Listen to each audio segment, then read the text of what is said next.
ඔයාලත් එක්ක සාකච්ඡා කරන්නේ තවත් අවසන් අනුමාන ප්‍රශ්න කිහිපයක්. මම කලිනුත් මේ ගැන වීඩියෝ එකක් කරා. ඒ වීඩියෝ එක අනිවාර්යයෙන්ම බලන්න. ඒකෙදි මම පේපර් එකක් විදිහටම අවසන් අනුමාන ප්‍රශ්න පත්‍ර සාකච්ඡා කරා. මම ඒකෙදි මට දාන්න බැරි වෙච්ච ප්‍රශ්න කිහිපයක් තමයි දරුවනේ මේ වීඩියෝ එකෙන් අද මේ විදිහට ඉදිරිපත් කරන්නේ. ඉතින් ඔබට වීඩියෝ එකට යන්න කලින් මම මතක් කරනවා channel එක subscribe කරලා තියාගන්න. විභාගයට තව බොහොම සීමිත කාලයයි තියෙන්නේ. විභාගයට දින ලඟ වෙන්න තව තවත් වැදගත් වීඩියෝස් මගේ channel එක ඔස්සේ බලා ගැනීමේ හැකියාව තියෙනවා. ඒ නිසා channel එක subscribe කරලා තියාගන්න. ඔබට තියෙන ගැටලු මොනවද කියලා මාව දැනුවත් කරන්න. මම ඒකටත් වීඩියෝස් දානවා. ඔබට අමාරු පාඩම් මොනවද කියලා දැනුවත් කරොත් මම ඒවට වීඩියෝස් අනිවාර්යයෙන්ම දානවා. මම එහෙම දැම්ම පසුගිය දවස්වලත් ඔබ දකින්න නැති. ඉතින් අපි වැඩි කතා නැතුව අපි යමු දැන් අපේ අවසන් අනුමාන ප්‍රශ්න මොනවද කියලා සාකච්ඡා කරන්න. මම අද ඔබට ඉදිරිපත් කරන පළවෙනි අවසන් අනුමාන ප්‍රශ්නය තමයි ගැටුම් වර්ගීකරණය පිළිබඳ ගෙනහැර දක්වන්නේ. ඉතින් දරුවනේ මෙහිම ප්‍රශ්නයක් ආවොත් ඔබ පළමු ඡේදයෙන් ගැටුම් කියන්නේ මොකද්ද? ගැටුම් පිළිබඳ නිර්වචන මොනවද? මෙන්න මේ ආකාරයට කරුණු දාලා පළවෙනි ඡේදයෙන් ගැටුම් පිළිබඳ ඔබ කෙටි හැඳින්වීමක් කරන්න ඕන. දෙවෙනි ඡේදයේ ඉඳලා තමයි ගැටුම් වර්ගීකරණය වෙන අයුරු ඔයාලා ලියන්න ඕන. හරි. ගැටුම් ගත්තම ගැටුම් ප්‍රධාන කොටස් තුනක් යටතේ වර්ගීකරණය වෙනවා. පළවෙනි කොටස තමයි සරල වර්ගීකරණය, ඊළඟට කෘත්‍යවාදී වර්ගීකරණය, ඊළඟට දේශපාලන වර්ගීකරණය. සරල වර්ගීකරණය ගත්තම දරුවනේ මේක නැවත කොටස් හතරකට ප්‍රභේදගත වෙනවා. එකක් තමයි පුජ්‍යල අභ්‍යන්තර ගැටුම්. ඒ කියන්නේ පුජ්‍යලයා තමන්ගේ සිතත් එක්ක ඇති කරගන්න ගැටුම් වලට. ඊළඟට අන්තර් පුජ්‍යල ගැටුම්. A හා B කියලා පුජ්‍යලව දෙන්නෙක් ඉන්නවා නම් මේ දෙන්න අතර ගැටුමක් ඇති වුණොත් ආන්න එක අන්තර් පුජ්‍යල ගැටුමක්. යම් ඇතුළත ගැටුම්. ඒ කියන්නේ යම් කිසි කණ්ඩායමක් අතර ඇතිවන ගැටුමක්. උදාහරණයක් විදිහට පාසලක ශිෂ්‍ය පිරිසක් අතර ඇතිවන ගැටුමක් මේකට දක්වන්න පුළුවන්. ඒ වගේම අන්තර් කණ්ඩායම් ගැටුම් හතරවෙනි එක. අන්තර් කණ්ඩායම් ගැටුම් කියන්නේ දරුවනේ කණ්ඩායම් අතර ඇතිවන ගැටුමකට. උදාහරණයක් විදිහට පාසලක ශිෂ්‍ය පිරිසක් තවත් පාසලක ශිෂ්‍ය පිරිසක් එක්ක ගැටුමක් ඇති කරගත්තොත් ඒක අන්න අන්තර් කණ්ඩායම් ගැටුමක් විදිහට අපිට දක්වන්න පුළුවන්. හරි. දැන් අපි කතා කරමු කෘත්‍යවාදී ගැටුම් පිළිබඳ. මේ කෘත්‍යවාදී ගැටුම් ප්‍රධාන කොටස් දෙකකට බෙදෙනවා. පළවෙනි එක තමයි සාධනීය ගැටුම්.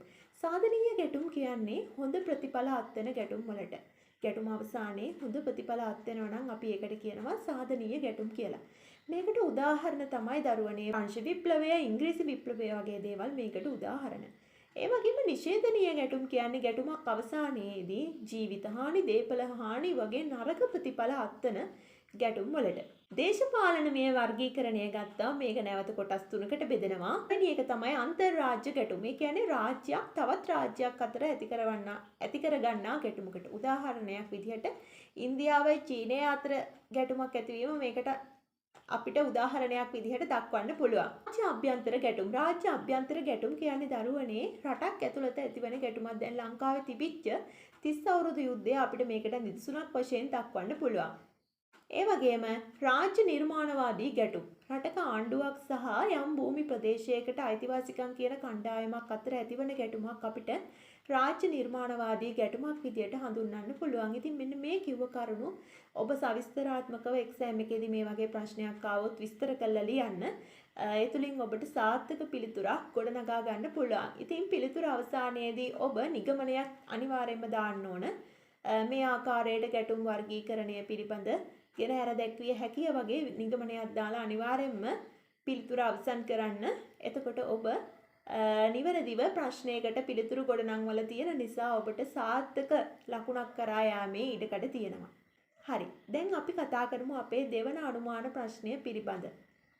මම ඔබට ඉදිරිපත් කරන දෙවන අනුමාන ප්‍රශ්නය තමයි ගැටුම් මූලාශ්‍ර පිළිබඳව හැඳින්වීමක් කරන්න. ඉතින් මේ වගේ ප්‍රශ්නයක් ආවොත් අර ඉස්සෙල්ලා කිව්වා වගේම පළවෙනි ඡේදයෙන් ගැටුම් කියන එක කෙටියෙන් හඳුන්වනවා. සාමාන්‍ය රූල් 10ක විතර හැඳින්වීමක් දාන්න. ඊළඟට දෙවෙනි ඡේදයේ ඉඳලා ගැටුම් මූලාශ්‍ර කියන එක කතා කරන්න ගන්නවා. ඉතින් දරුවනේ ගැටුම් මූලාශ්‍ර කියන්නේ ගැටුමක් ඇති වෙන්න බලපාන හේතු. ඒව තමයි මේ මූලාශ්‍ර කියලා කියන්නේ. සමහරව ඔක පටලවා ගන්නවා. හේතු වලටම තමයි මෙහෙම කියන්නේ.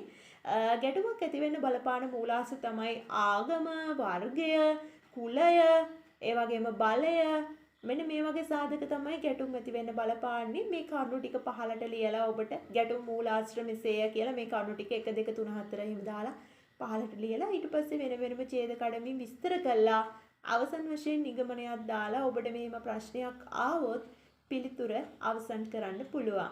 මම මේ මෙතනදී ඔබට කෙටියෙන් තමයි කතා කරන්නේ. මම මේ නිකන් ඔයාලට කිව්වේ මීට වඩා හේතු තියෙනවා. මම මෙතන 4යි ඔබට සඳහන් කරේ.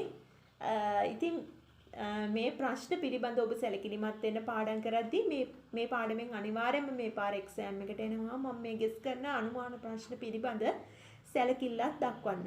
මම ඔබට තෝරගන්න ඊළඟ අවසන් අනුමාන ප්‍රශ්නය තමයි සමාජ සම්මුතිවාදය. ඉතින් සමාජ සම්මුතිවාදය ගැන කතා කරද්දී මම මේ ගැන කලින් වීඩියෝ එකක් දාලා තියෙනවා. මගේ channel එක පටන් ගත්ත කාලෙම ඒ වීඩියෝ එක ඔබ අනිවාර්යෙන් නරඹන්න.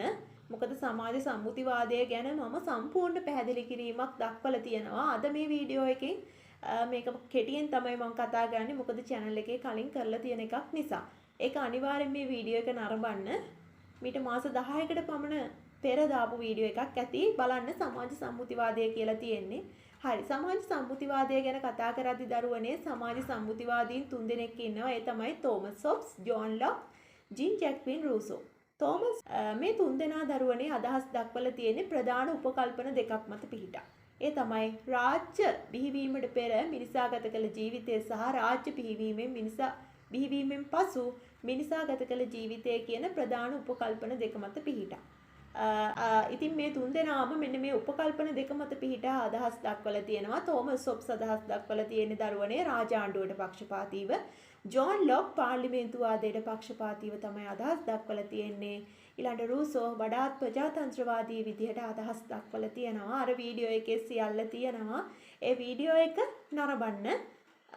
නරඹලා ඔයාලා සටහනක් ගොඩනගා ගන්න. ඉතා පැහැදිලිව මම ඒක සමාජ සම්මුතිවාදය කියන්නේ මොකක්ද කියලා ඔයාලට විස්තර කරලා තියෙනවා. හරි ඊළඟට යමු අපේ ඊළඟ අවසන් අනුමාන ප්‍රශ්නයට. මම ඔබට තෝරගන්න ඊළඟ අවසන් අනුමාන ප්‍රශ්නය තමයි යටත් වීත පරිවර්තනය මගින් ශ්‍රී ලංකාවේ ඇති වූ දේශපාලන සමාජ ආර්ථික ප්‍රතිඵල පෙන්වා දෙන්න. ඉතින් මෙහෙම ප්‍රශ්නයක් ආවොත් ඔබ පළමු ඡේදයෙන් යටත් වීත පිළිබඳ පොඩි හැඳින්වීමක් කරන්න. දෙවනි ඡේදයේ ඉඳලා දේශපාලන පරිවර්තන මොනවද, ආර්ථික පරිවර්තන මොනවද, සමාජ පරිවර්තන මොනවද කියලා වෙන වෙනම දක්වමින් විස්තර කරන්න. දේශපාලන පරිවර්තන ගත්තම දරුවනේ සර්වජන ඡන්ද බලය අඩවන මෝරාණ්ඩු ක්‍රමයෙන් හඳුන්වලා දීම, ඒ වගේම කෝල්බුක් අවධියේදී ලංකාවේ තිබිච්ච පළාත් 16 වෙනුවට එක පළාත් 5ක් දක්වා අඩු කිරීම, ඒ වගේම මුළු රට උදෙසාම ඒකීය පාලනයක් හඳුන්වා දීම වගේ දේවල් දේශපාලන ප්‍රතිඵල වලට දක්වන්න පුළුවන්. තව තියෙනවා මම මේ ඔබට මෙතනදී මතක් කිරීමක් තමයි කරන්නේ. ඊළඟට ආර්ථික ප්‍රතිඵල ගත්තම ධනවාදී ආර්ථිකයක් හඳුන්වා දීම, උඩුබිම් පනත හඳුන්වා දීම, කෝපි තේ පොල් වගේ වගාවන් හඳුන්වා දීම වගේ දේවල් අපිට මෙතනදී දක්වන්න පුළුවන්. ඊළඟට සමාජීය ප්‍රතිඵල ගත්තම බටහිර සංස්කෘතිය ව්‍යාප්ත වීම, ක්‍රිස්තියානි ආගම ව්‍යාප්ත වීම, ඉංග්‍රීසි අධ්‍යාපනය ව්‍යාප්ත වීම, ඒ වගේම දේශීය පිරිවෙන් අධ්‍යාපනය විනාශ වීම වගේ දේවල් දක්වන්න පුළුවන්. ඉතින් මේ ආකාරයට මේවා වෙන වෙනම විස්තර කරලා අවසන් වශයෙන් නිගමනයක් දාලා ප්‍රශ්නය අවසන් කරන්න. ඉතින් මම මේ ඔබට අනුමාන කිහිපය පිළිබඳ ඔබ විශේෂිත අවධානයක් යොමු කරන්න නැවත මතක් කරනවා. කලින් මම දාපු වීඩියෝ එක අනිවාර්යයෙන්ම බලන්න. ඒක ඉතුරු කොටස තමයි මේ වීඩියෝ එකෙන් අද මේ විදිහට සාකච්ඡා කරේ. ඒ වගේම channel එක subscribe කරලා තියාගන්න. ඉදිරියට ඔබට මීටත් වඩා වැදගත් වීඩියෝස් විභාගයට දින ලං වෙන්න මගේ channel එක ඔස්සේ දැක බලා ගැනීමේ අවස්ථාව තියෙනවා. ඒ වගේම ඔබට මම මේ අද කරපු වීඩියෝ එක ගැන හැඟෙන දේවල් පිළිබඳවත් කමෙන්ට් එකක් විදිහට දාන්න. එහෙනම් අදට ඔබෙන් සමුගෙන යනවා.